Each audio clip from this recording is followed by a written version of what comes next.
Hello everybody, Jamie at McDermott Q. Today we're going to spotlight our Mach 1 brake cue. We have the no wrap version here. We also offer it with a linen wrap or a leather wrap if you so choose. The nice thing about this cue is it carries our variable balance point system inside the butt, which allows you to both adjust the weight and the balance point of the cue, and we're going to kind of review that and go over that process here today. So we'll start off by weighing the cue. Have a scale here. We're going to weigh it. It comes in at 20.3 ounces. So we usually preset them close to 20 ounces. This one's a little bit over that, so 20.3 ounces.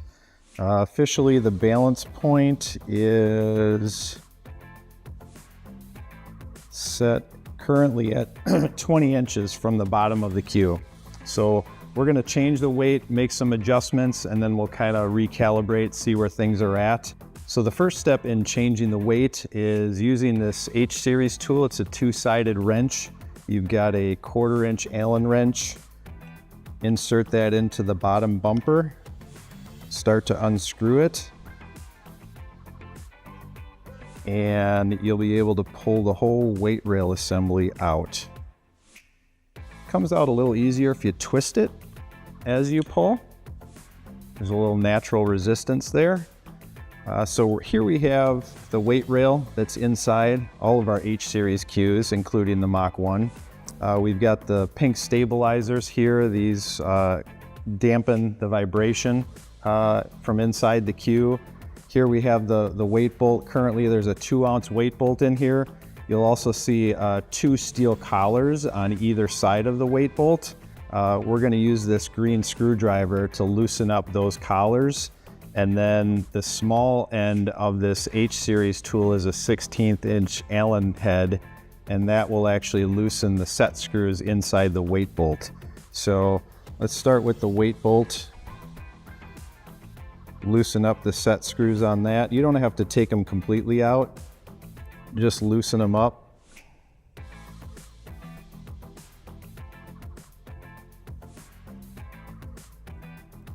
And then there's 2 screws on each of the collars. So again, just loosen those up a little bit.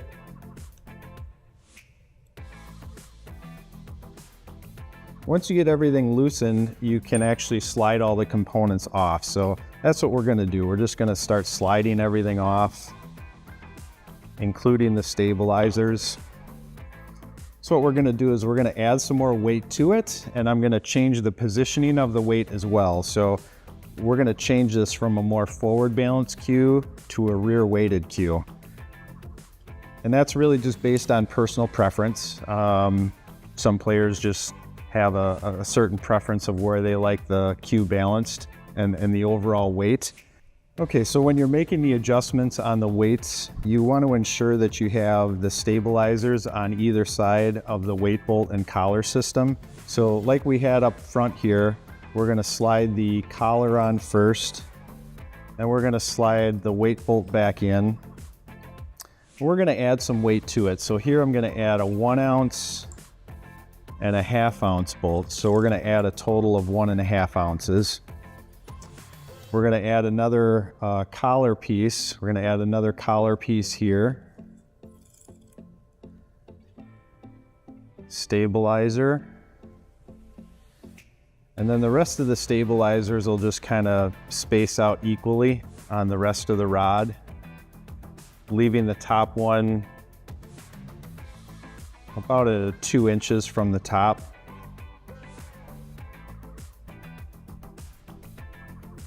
So it'll look something like that.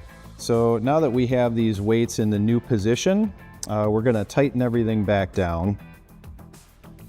So I'm just getting all the screws, set screws kind of aligned so they're a little easier to tighten.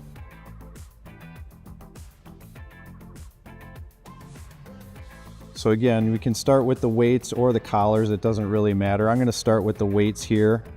We got the set screws, tightening with the H-series tool.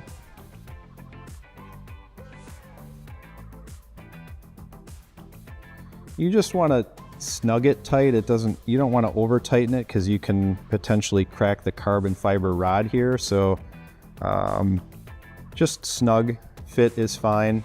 And then you do want to tighten up these collars. These collars help keep these weights in position and prevent them from loosening up. So again, 2 small screws on each of these collars. Get those tightened up.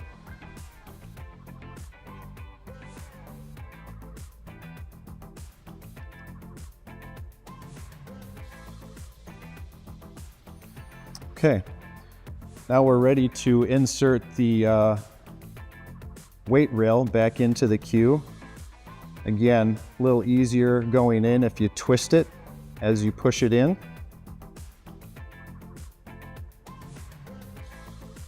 And then once you get it seated all the way in, then you actually use, again, your 1/4 inch larger end of the hex wrench here and insert that into the bumper.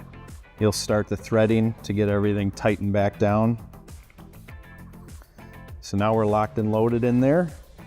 Put it on the scale.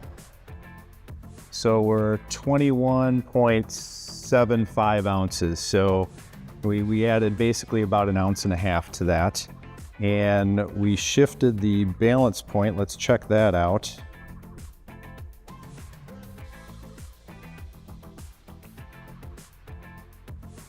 So now the balance point's about 17.5 inches. So it was at 20 inches. We moved it back about 2.5 inches and obviously increased the weight as well. So those are some of the adjustments that you can make on the Mach 1 or any of our H series cues.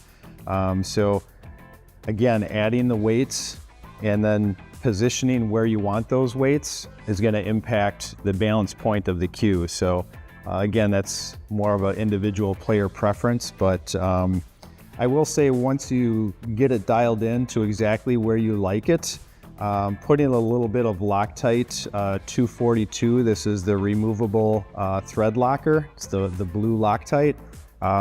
Putting a drop of that on each of those set screws and the weight bolts will prevent them from loosening as well. So I'd play around with it for a little bit, see where you like it before you fine tune it, and then once you get it dialed in, just lock it in with that removable thread locker. Because it is removable, I mean, you can always back the weights out and make adjustments, but it just prevents it from coming loose or creating any kind of vibration.